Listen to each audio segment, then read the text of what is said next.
Bismillahirrahmanirrahim. Assalamualaikum warahmatullahi wabarakatuh. Waalaikumsalam warahmatullahi wabarakatuh.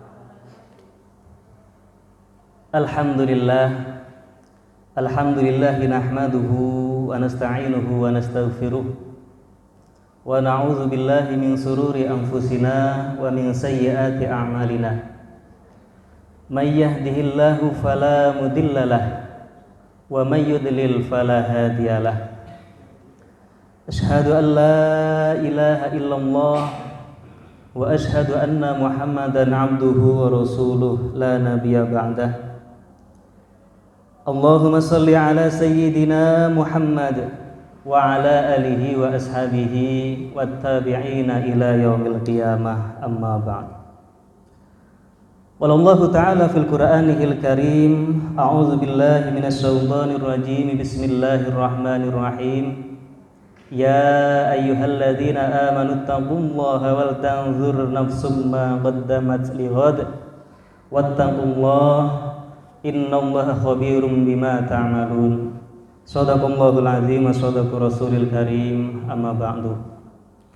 Hadratul muhtarumin, para alim, para ulama, para asatidz dan asatidzah yang saya hormati dan saya ikuti fatwa-fatwanya, yang sama-sama kita hormati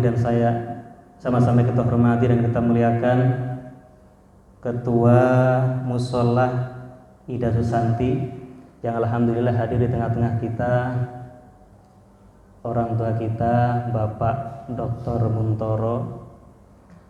Kemudian hadir juga di tengah-tengah kita Bapak Dr. Robin SPI MSI, serta Bapak Ibu dosen sekalian, para tendik sekalian yang tidak bisa saya sebut dengan satu persatu. Marilah kita doakan beliau, teman-teman, mudah-mudahan beliau semua, dosen-dosen kita semua selalu diberikan kesehatan oleh Allah Subhanahu wa taala. Diberikan keistiqomahan, diberikan kemudahan, keberkahan rezekinya, dan mudah-mudahan beliau semua diberikan kemudahan dalam menjalankan tugas-tugasnya. Amin ya robbal alamin. Yang saya cintai dan saya banggakan, teman-teman sekalian, para mahasiswa dan mahasiswi yang hadir pada sore hari ini, yang saya cintai dan saya banggakan, dan mudah-mudahan selalu dirahmati dan diberkahi oleh Allah Subhanahu wa taala. Pertama-tama saya harus mengucapkan puji syukur kehadirat Allah Subhanahu wa taala, yang mana pada sore hari ini Allah Subhanahu wa taala mentakdirkan saya untuk bisa hadir di mushola yang indah ini untuk melaksanakan sholat asar dengan berjamaah dengan Bapak Ibu sekalian. Mudah-mudahan pertemuan kita pada sore hari ini, berkumpulnya kita di sini, mendatangkan berkah serta rahmat Allah Subhanahu wa taala. Salat dan salam semoga selalu tercurah kepada junjungan kita, Nabi kita, Nabi besar Muhammad sallallahu alaihi wasallam.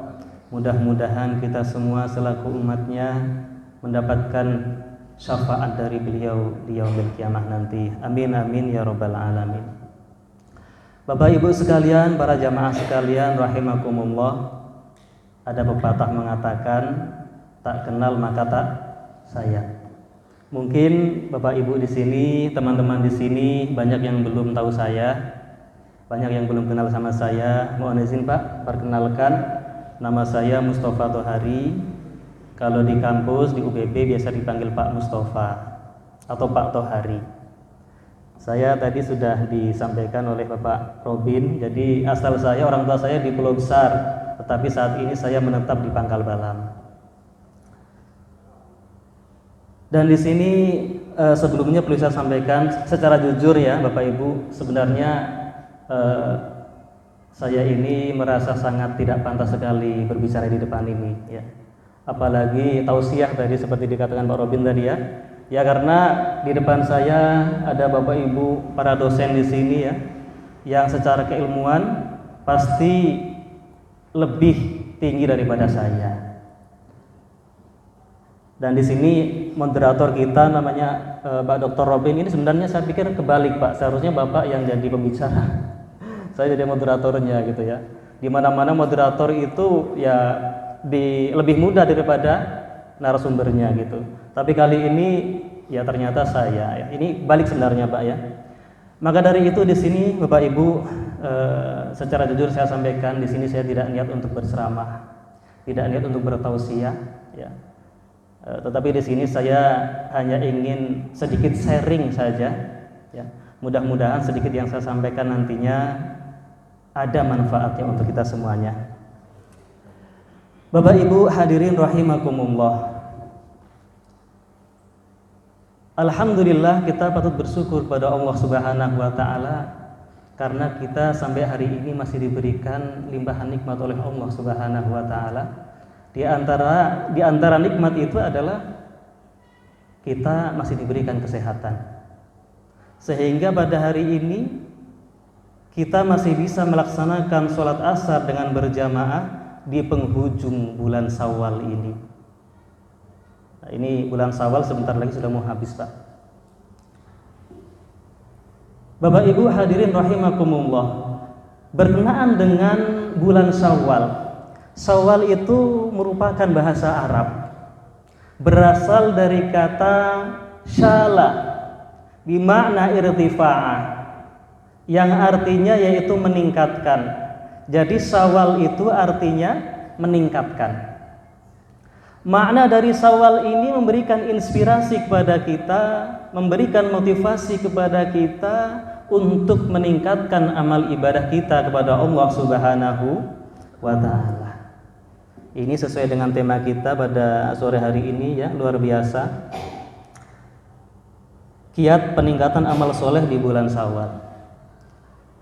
Mengapa kita perlu meningkatkan amal ibadah kita di bulan Syawal ini? Kita perlu diingatkan untuk selalu meningkatkan amal ibadah kita, terutama di bulan Syawal ini, kemudian pada bulan-bulan seterusnya. Ya karena kita tahu bahwa 1 bulan yang lalu kita baru saja melaksanakan amal ibadah selama 1 bulan penuh, yaitu ibadah puasa. Dan kita semuanya tahu bahwa ketika bulan Ramadan kemarin, para hadirin, ya, iman kita Masya Allah luar biasa. Ya. Semangat kita luar biasa dalam beribadah. Begitu juga dengan umat Islam yang lain. Bisa kita lihat di bulan Ramadan kemarin ya, saudara-saudara kita umat Islam banyak yang berbondong-bondong datang ke masjid untuk sholat berjamaah, sholat isya. Setelah sholat isya kemudian dilanjutkan dengan sholat tarawih. Setelah sholat tarawih, Masya Allah masih lanjut lagi tadarus Al-Quran. Habis tadarus Al-Quran masih belum selesai ya. Istirahat sebentar, nanti bangun sebelum sahur masih qiyamul lail, masih sholat sunnah. Kemudian paginya juga demikian. Kalau kita lihat di kampung-kampung ya, musola di kampung-kampung kita itu bisa kita lihat di mana-mana terdengar bacaan Al-Quran, tadarus Al-Quran ya. Kalau kita pulang kampung itu ya, di musola-musola itu saling bersahutan antara satu musola dengan satu musola yang lain, kita mendengarkan lantunan ayat suci Al-Quran. Kemudian amalan lain juga demikian. Semua amalan kita mengalami peningkatan. Di antaranya ya, zakat kita, sedekah kita, infak kita, semuanya mengalami kenaikan atau peningkatan. Sedikit cerita, saya dulu Pak pernah kerja di Basnas. Di Basnas itu setiap bulan Ramadan, Masya Allah Pak ya, zakatnya meningkat drastis, bisa 2-3 kali lipat. Infaknya luar biasa. Artinya apa? Di bulan Ramadan kemarin kita sudah menunjukkan betapa semangatnya kita dalam beribadah. Hal itu tentu saja hal yang positif bagi kita ya, para hadirin semua. Nah, tetapi perlu diingat, ada satu hal yang terkadang disayangkan ya, sangat disayangkan. Apa itu? Ketika bulan Ramadan sudah berakhir, ketika bulan Ramadan pergi meninggalkan kita, biasanya semangat beribadah kita berangsur-angsur menurun. Nah ini yang sering kita rasakan, atau mungkin sebagian dari kita ya, tidak semuanya. Biasanya orang kalau sudah selesai puasa, semangatnya menurun dalam beribadah. Seolah-olah ketika hari raya itu dimaknai dengan kata lebaran. Lebar itu kalau dalam bahasa Jawa itu artinya selesai, Pak. Jadi kalau sudah selesai puasa berarti sudah bar, nah, sudah selesai pula semangatnya, ya, sudah selesai pula amaliyah-amaliyahnya. Terkadang seperti itu. Nah, padahal makna dari bulan Ramadan ini kita kaitkan dengan bulan Ramadan karena masih Syawal, Bapak Ibu ya. Padahal makna dari bulan Ramadan menurut sebagian ulama adalah Ramadan syahrut tarbiyah. Bulan Ramadan itu adalah bulan pendidikan, bulan pembelajaran, ya, bulan penggemblengan. Di bulan Ramadan kita oleh Allah Subhanahu wa taala benar-benar dididik selama 30 hari penuh. Kita dilatih, kita digembleng oleh Allah supaya kita apa? La'allakum tattaqun. Di dalam Al-Qur'an surat Al-Baqarah ayat 183 diterangkan, tujuan kita berpuasa adalah la'allakum tattaqun, supaya kita menjadi orang yang bertakwa. Nah, maka dari itu kalau kita memaknai syahrul Ramadan atau bulan Ramadan sebagai bulan pendidikan, maka hasil dari pendidikan kita di bulan Ramadan kemarin, tolak ukurnya adalah apa yang kita lakukan di bulan-bulan Syawal dan bulan-bulan seterusnya, atau di bulan selain Ramadan. Ya. Kalau ketika bulan Syawal dan bulan-bulan selanjutnya semangat kita masih tetap, ya, atau meningkat, justru malah meningkat, itu berarti pendidikan Ramadan tadi berhasil masuk ke dalam diri kita. Berarti kita berhasil dalam menjalani pendidikan Ramadan. Tetapi sebaliknya, ketika sudah selesai Ramadan kemudian bar, ya, atau selesai, ketika Ramadan semangatnya luar biasa, tapi ketika sudah selesai Ramadan menurun, ya, dari 100 menjadi 50 atau bahkan berkurang sama sekali, ya. Nah kalau seperti itu ya perlu kita pertanyakan, mungkin proses pendidikan di bulan Ramadan itu tidak masuk ke dalam diri kita. Pendidikannya berarti kurang berhasil. Nah, Bapak Ibu hadirin rahimakumullah, untuk meningkatkan semangat kita atau mempertahankan semangat kita dalam beribadah di bulan Syawal ini, maka ada 3 hal yang perlu kita lakukan. 3 hal itu, yang pertama yaitu muhasabah. Muhasabah itu berasal dari kata hasabah yang artinya berintrospeksi diri atau mengevaluasi diri. Bapak Ibu, kita perlu bermuhasabah, kita perlu mengevaluasi diri kita. Karena muhasabah ataupun evaluasi diri itu merupakan bagian dari perintah Allah Subhanahu wa taala. Allah memerintahkan kita untuk selalu mengevaluasi diri kita, untuk mengukur-ukur diri kita. Sebagaimana diterangkan di dalam Al-Qur'an, Allah Subhanahu wa taala berfirman, Bismillahirrahmanirrahim. Ya ayyuhalladzina amanu taqullaha wal tanzur nafsum ma qaddamat lighad wattaqullaha innallaha khabirum bima ta'malun. Ya ayyuhalladzina amanu, wahai orang-orang yang beriman, kata Allah. Wahai orang-orang yang beriman, bertakwalah kepada Allah, dan hendaklah setiap orang mengukur-ukur, ya, mengukur yang telah diperbuatnya untuk hari esok, yaitu hari akhirat. Bertakwalah kepada Allah, sesungguhnya Allah Maha teliti terhadap apa yang kamu kerjakan. Pada ayat di atas tadi Allah Subhanahu wa taala memerintahkan kita untuk mengukur-ukur diri kita, untuk mengevaluasi diri kita, ya. Kemudian Sayyidina Umar bin Khattab radhiyallahu an, salah satu sahabat Nabi, di dalam pidatonya beliau pernah mengatakan, hasibu anfusakum qabla an tuhasabu. Hasibu anfusakum, hisablah diri kalian masing-masing, qabla an tuhasabu, sebelum engkau dihisab di hadapan Allah Subhanahu wa taala di akhirat nanti. Bapak Ibu rahimakumullah.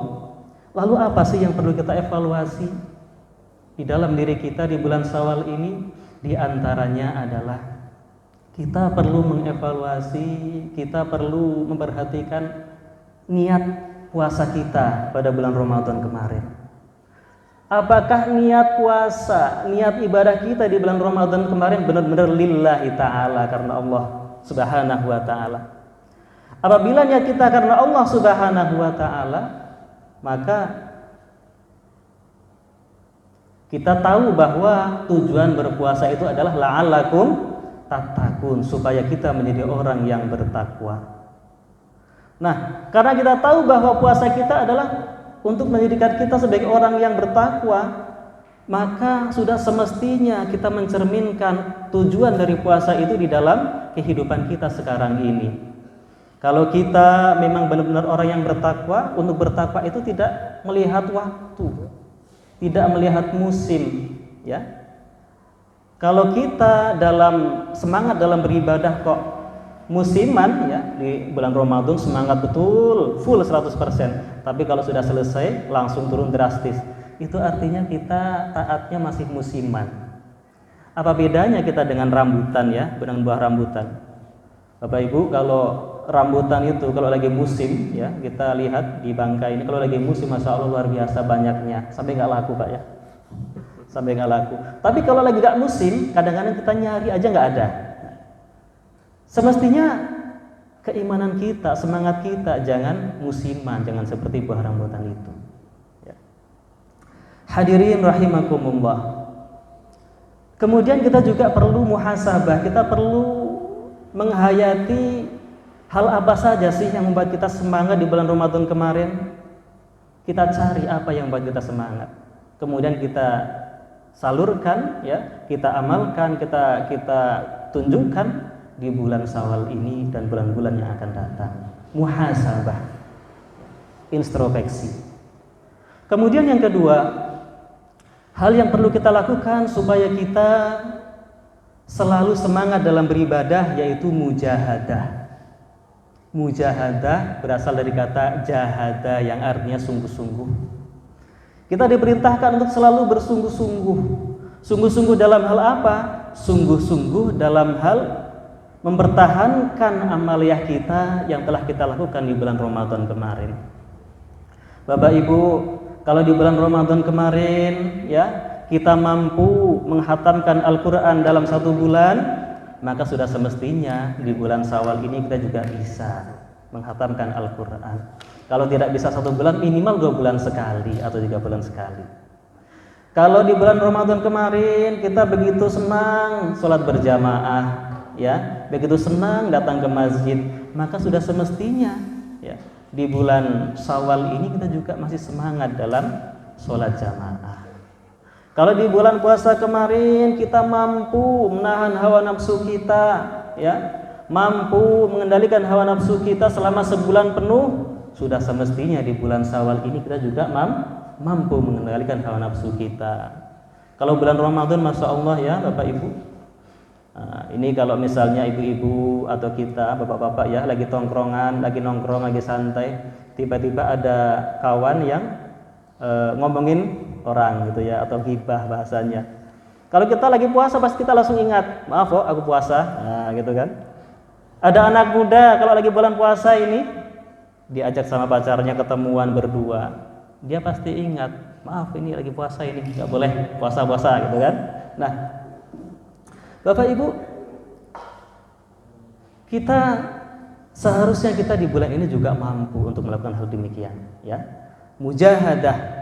Nah, kalau kita mampu mempertahankan amaliyah kita di bulan Ramadan, maka itulah yang dinamakan dengan istiqomah, ya, istiqomah. Nah, istiqomah ini sangat sulit, saudara-saudara. Makanya ada sebuah istilah begini, Pak, ya.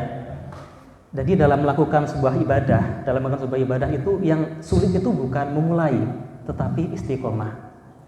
Sholat jamaah itu sulit tidak? Tidak sulit, Pak, ya. Tapi yang sulit itu sholat jamaah dan istiqomah, itu yang sulit. Sholat tahajud sulit tidak? Tidak sulit. Kita buat alarm HP, Bang ya, buat alarm HP, bangun jam 2, jam 3 bisa. Tapi kalau istiqomah, nah itu yang sulit.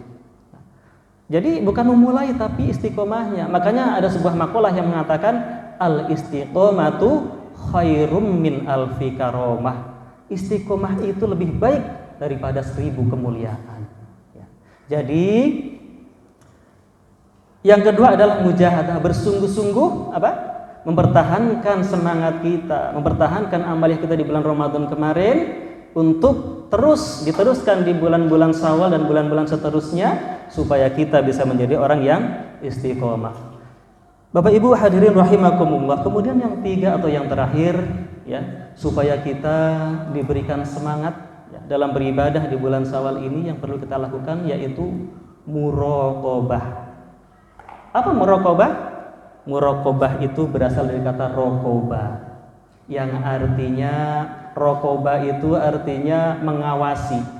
Muraqabah itu artinya merasa diawasi oleh Allah Subhanahu wa taala. Bapak Ibu, kita tentu sudah tahu bahwa Allah Subhanahu wa taala di dalam salah satu Asmaul Husnanya, beliau mempunyai salah satu sifat Al-Bashir ya, yang artinya Maha melihat.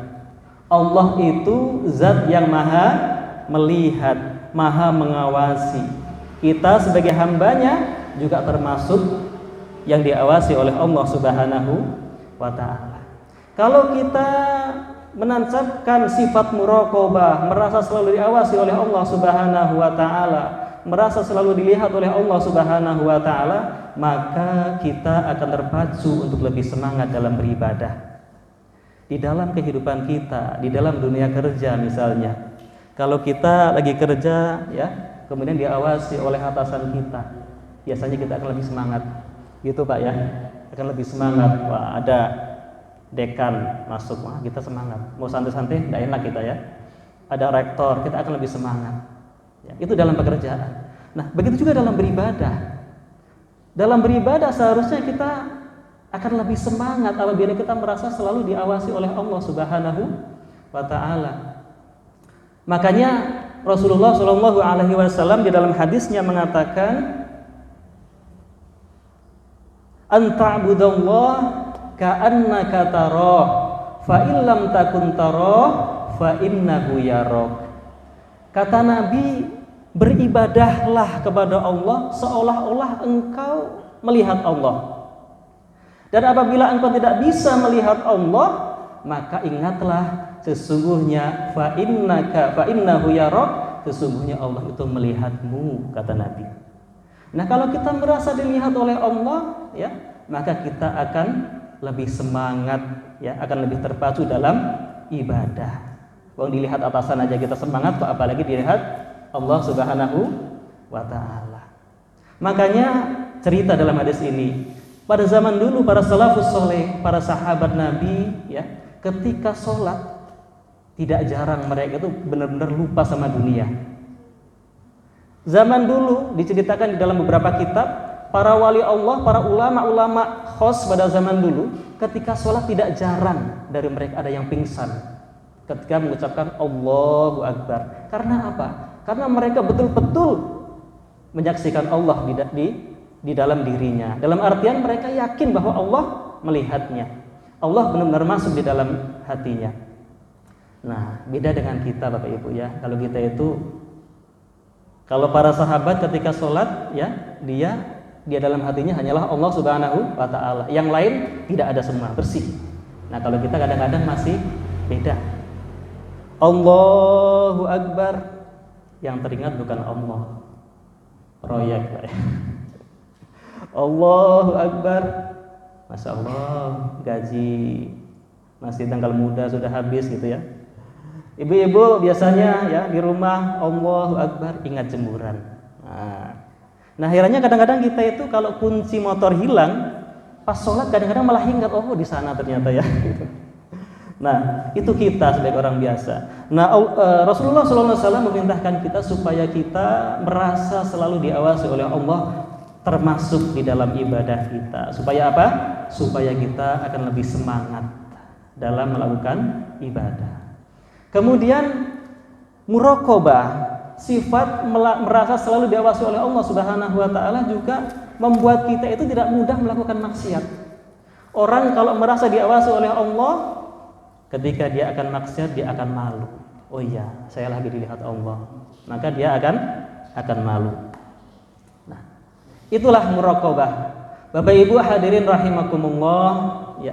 Demikianlah ada 3 hal yang perlu kita lakukan supaya kita tetap semangat dalam beribadah baik di bulan Syawal ini ataupun bulan-bulan setelah ini sampai kita berjumpa dengan bulan Ramadan yang akan datang.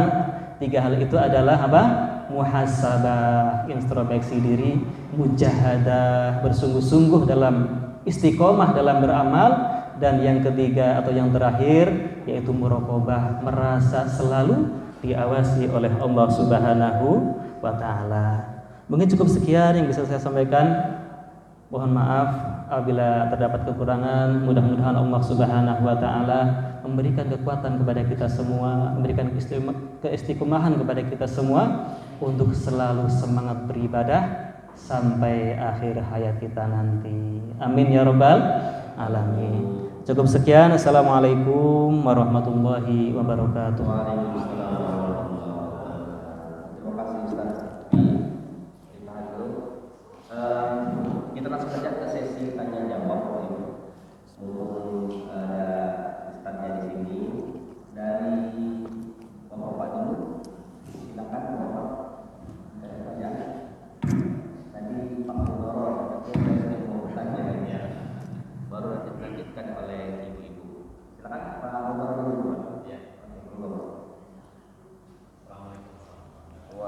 Waalaikumsalam warahmatullahi wabarakatuh.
Ada tambah dulu mungkin. Nah, silakan.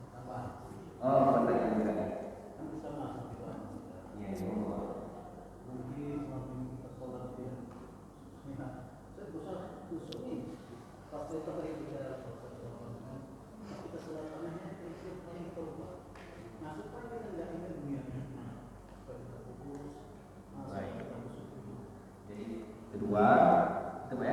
Kedua pada saat di mana khusyuk betul merasa melihat Allah, tidak lagi mengingat dunia. Nah, ini lumayan berat Ustaz tanya.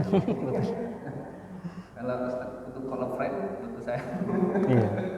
Orang saya dan situ. Pasti. Mungkin dua dulu. Ya. Mungkin dua dulu ya. Oke, monggo. Baik, terima kasih atas pertanyaannya.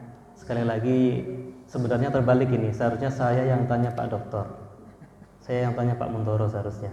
Ya. Ini malah saya yang ditanya.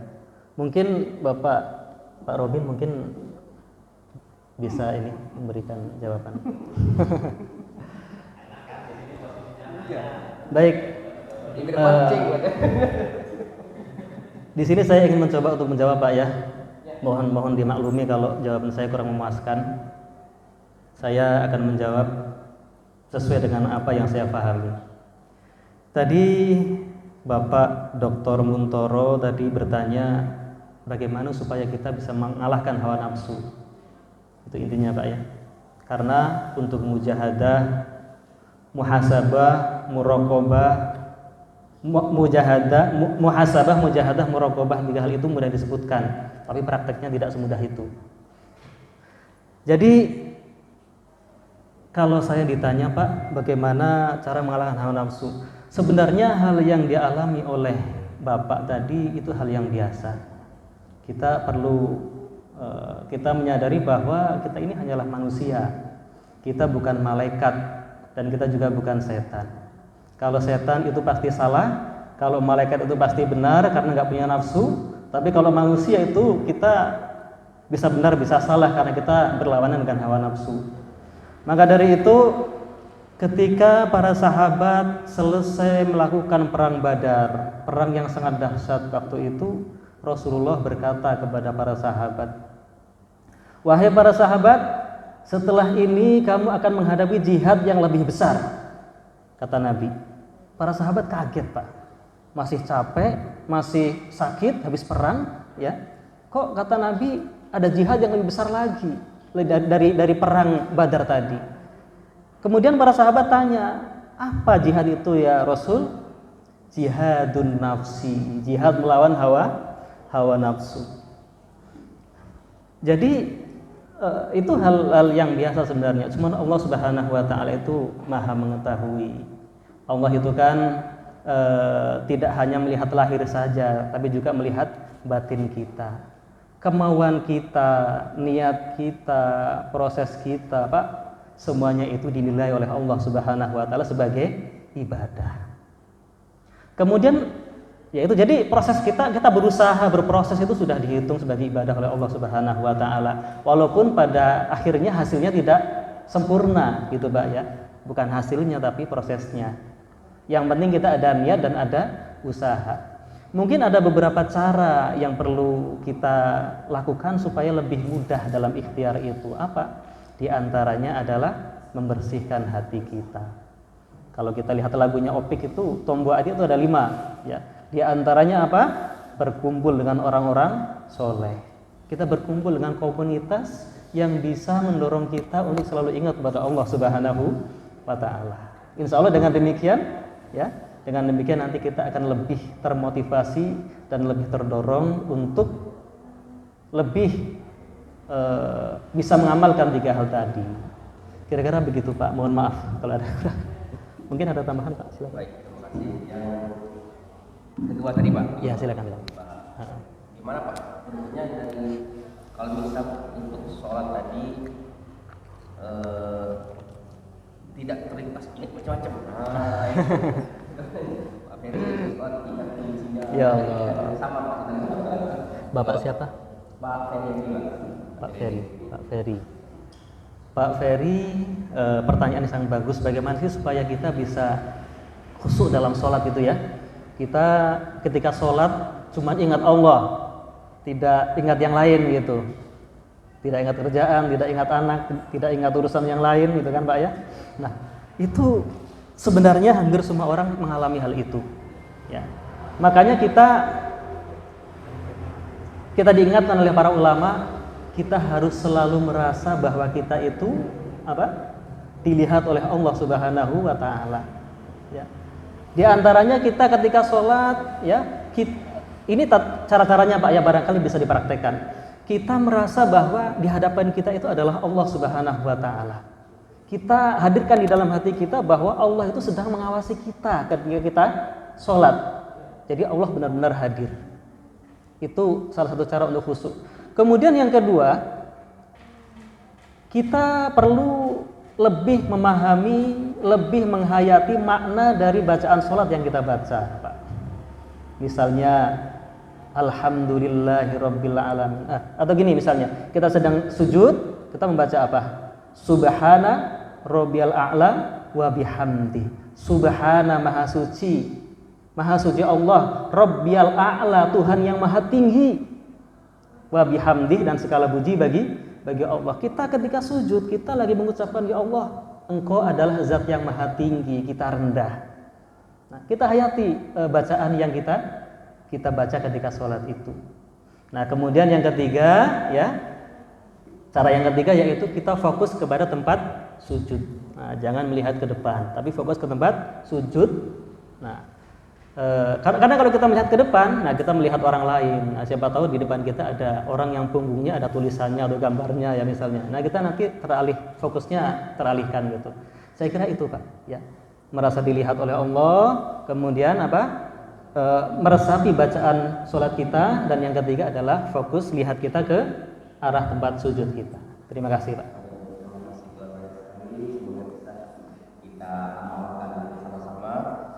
Dari ibu dulu, apakah ada yang mau ditanyakan ibu yang di depan kami? Bagaimana?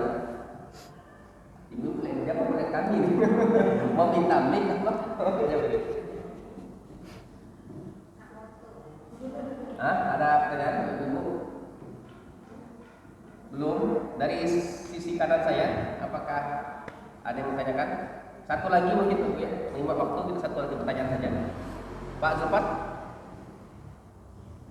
mahasiswa, ya, mumpung ada ustaznya langsung kan. Oke, satu lagi silakan Pak.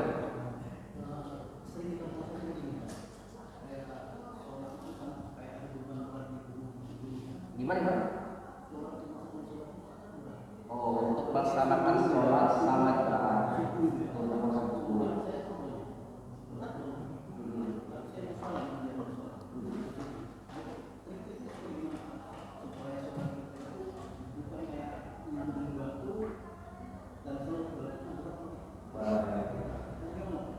Oke, bagaimana Ustaz agar kita ringan dalam melaksanakan sholat fardu, terutama jam-jam kritis. Nah, ini subuh kan kritis tadi ya? Iya. Asar itu kritis, bisa itu kritis. Gimana Ustaz? Kira Jen? Baik, Masya Allah, ini pertanyaannya luar biasa ini. Merasa berat ketika sholat subuh. Wah, sama Pak sebenarnya kita.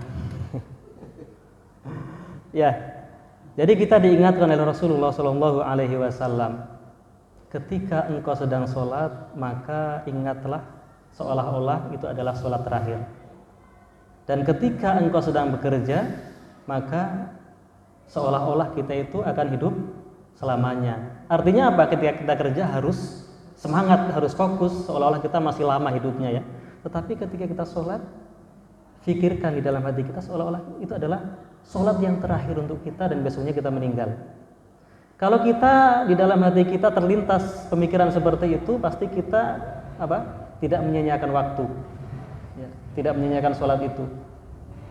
Coba misalnya kita dikasih kabar, besok jam sekian kamu meninggal, kamu mati. Kira-kira apa yang kita lakukan? Pasti kita akan langsung bertaubat, langsung khusyuk sekali. Ini saya masih ingat Pak dulu Pak ya, tahun 1999. Waktu itu saya masih SD Pak. Mungkin itu salah satu sholat paling khusyuk di dalam hidup saya. Jadi pada waktu itu, mohon maaf Pak Dokter, jadi kami dulu itu di desa dan saya masih kecil, masih SD kelas berapa itu ya. Itu ada kabar, entah kabar dari mana. Jadi kabarnya begini, pada tahun 1999, intinya tahun 99 nanti, itu akan terjadi bencana besar. Makanya orang-orang Islam harus sholat tasbih dan harus taubatan nasuha di malam itu. Itu bulan Desember, besoknya sudah bulan Desember 98 dan besoknya tahun 1999. Entah di daerah lain ada kabar nggak seperti itu. Ada bencana besar katanya. Karena kami orang desa, mohon maaf pendidikannya masih kurang.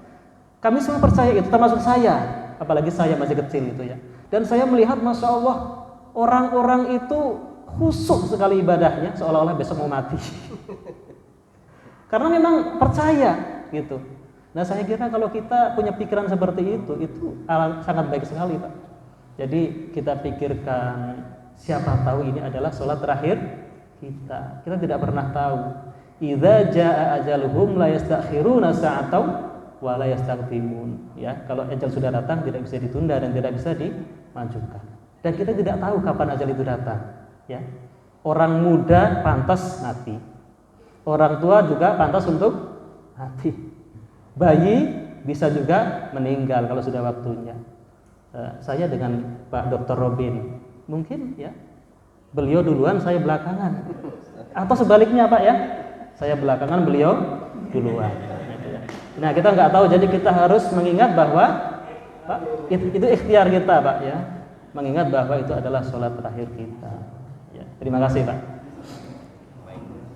Ini salah satu trik terdekat harus mengingat bahwa kita akan menuju kematian. Ini kata Rasulullah itu cukuplah yang kematian ini adalah orang yang berpikir ya, orang beriman. Bapak Ibu yang kami hormati, banggakan, terima kasih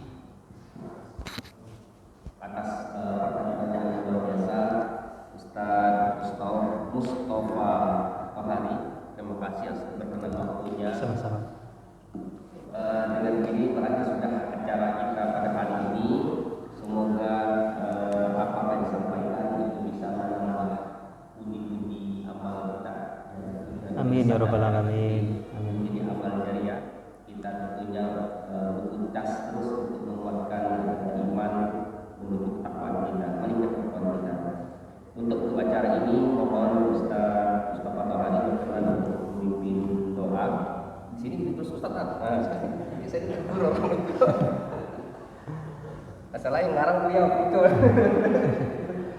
Di sini yang memimpin doa Ustaz Tohari lah ya. Saya baca itu aja Ustaz.